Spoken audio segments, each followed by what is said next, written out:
Hello, lovely. You are so precious.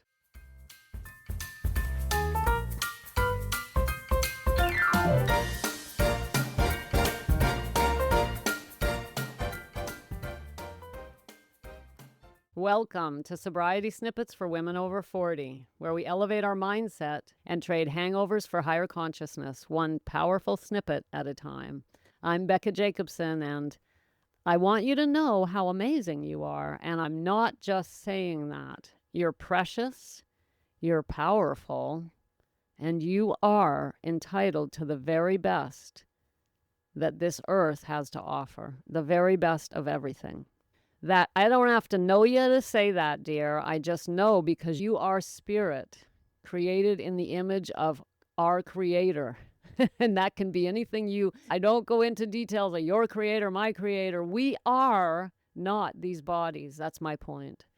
And that makes you worthy of the very best. Now, why am I talking about this today? Well, on Monday, I recently heard a woman in one of my little groups. We were chatting, about 15 of us.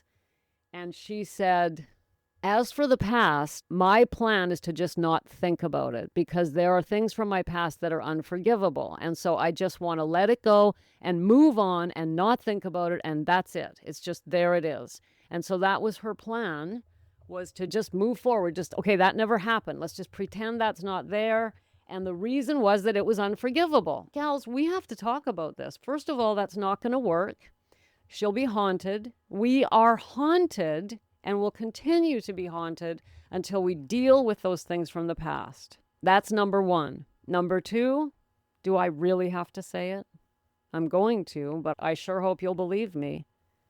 Nothing is unforgivable. I know.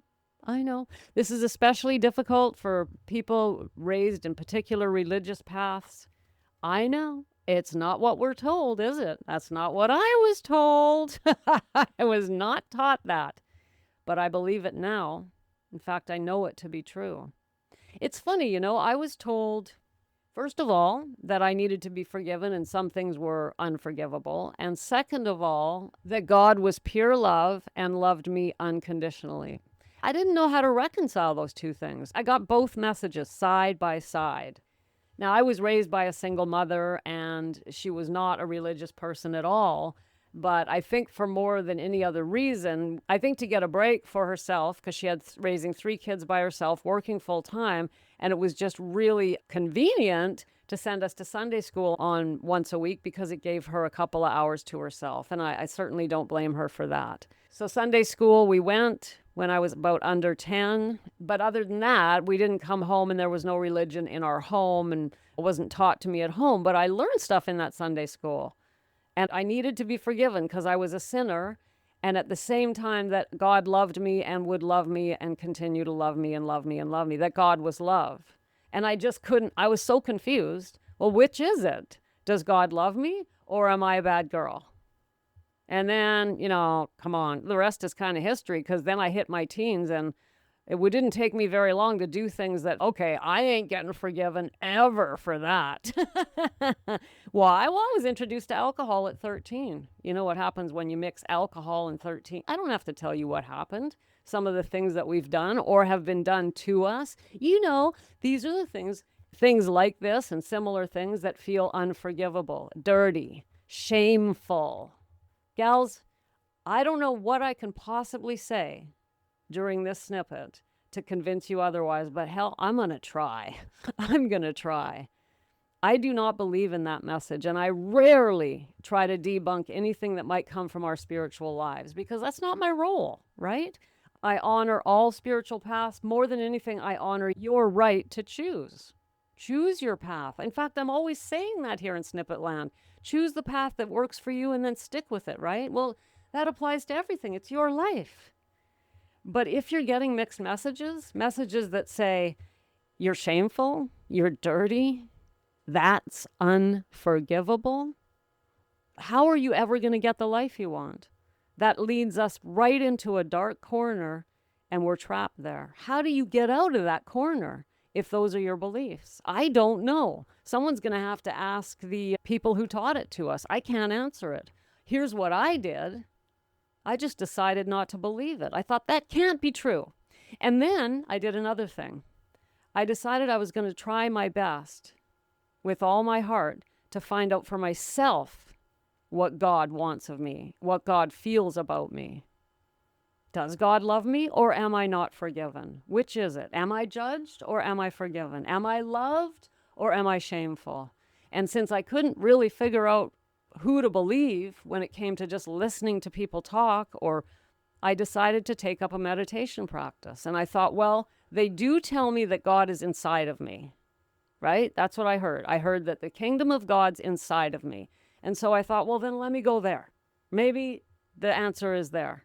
And I can tell you this much. The meditation practice that I've been doing since the 90s is not based on any religion. It's based on self-exploration. And here's what I found inside of me. Love. Just love and understanding. Never felt judged. Never felt that I couldn't be forgiven for my past. And hey, gals, I got a past that kind of needs forgiving. If we need forgiving, I'm going to be forgiven. We probably all do, right? I don't know if we need forgiving. Probably not.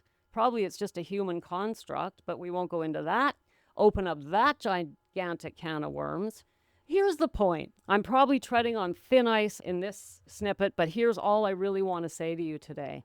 If there's some way you can start to believe that you are forgiven, that there's nothing you've ever done that is unforgivable, then you can start your healing journey. But if you can't, you're stuck. How can you get free emotionally and learn self-love if you've done things that are unforgivable? You're trapped. You're literally stuck right there, and there's nowhere to go. Sorry, nowhere to go. That's it. You're stuck because you can't undo the past, and it's unforgivable, and that's just, sorry, that's it. You're trapped. What are we going to do with that? It freaks me out, to be honest. It scares the hell out of me. It makes me kind of sad, gals. I'm not blaming you. I'm not judging you. That we were raised with some very interesting beliefs here in our society. It depends. I know we're not all from the exact same culture, but it saddens me deeply when I hear of women who have shame and guilt around their past and believe that they can't be forgiven, because I don't know where to go, where they can go from there. And so the only way I can think of to help you crack that nut is to even just consider for a moment that maybe you are forgivable. Just for a moment, open it a crack and say, maybe. And then I know that facing it is really hard. It's like, well, but how do I even face that thing that I did in the past, the shame and all of that? That's huge. But the journey is doable. It's not an overnight process, but it always, like everything else, it starts with willingness. Actually, it starts with awareness, which is what this snippet's about. And then the second step is always willingness. Well, maybe I can be forgiven. How freeing would that thought be? And so today, in this snippet, I'm really speaking specifically to women who feel as though they have something unforgivable in their past. I'm not asking you to leap right to the end and say, she's right, I'm forgiven. But can you crack it open just enough to say, I wonder? Or maybe just enough to say, what if? What if? What would it be like if I wasn't covered in shame when I think of the past? Because here's the fact. That woman that said that, she's just one of many women, and she's in my world because she wants to give up alcohol, which means she wants to heal, which means she wants to go on this emotional journey, but she wants to try and do it while keeping that part of her past tucked away in some corner. That's essentially what she said. I mean, she used her own words, but that's what she was saying. I want to do this. I want to grow. I'm here. I'm game. I'm in. But there's limits to it, of course, because there's a bunch of stuff from my past that's unforgivable. And so she's trying to put that part of it in a box and shove it under the bed and hope that she can come out and live in the sunshine and grow. Well, it's not going to stay under the bed. It's going to grow dust bunnies. It's going to grow and grow and grow, and it's going to get hairy and ugly, and it's going to come out from under the bed and get you. Because we cannot bury that type of shame and hope to be free and happy. Will you drink eventually? Maybe, maybe not. But even if you don't, you won't be free and happy. And that's what this is about. It's not about the alcohol. So gals, we all have shame from our past. All of us. I've never met a single woman who said, oh yeah, no, I'm good. Never done anything that I'm kind of embarrassed about. Of course, it's to varying degrees. But for those of you who feel like that door is closed, please take the word unforgivable out of your vocabulary. Or at least think about it. At least consider it today. I want to leave you with the idea of what if? What if it was forgivable? What if I am forgivable? What would it be like if I could let that go? Now, just a brief reminder, a real brief, I really feel qualified to talk about this because of my past. I was a prostitute for 13 years. I stood on street corners. Men paid me money, and they did what they wanted me to do as long as they gave me the money.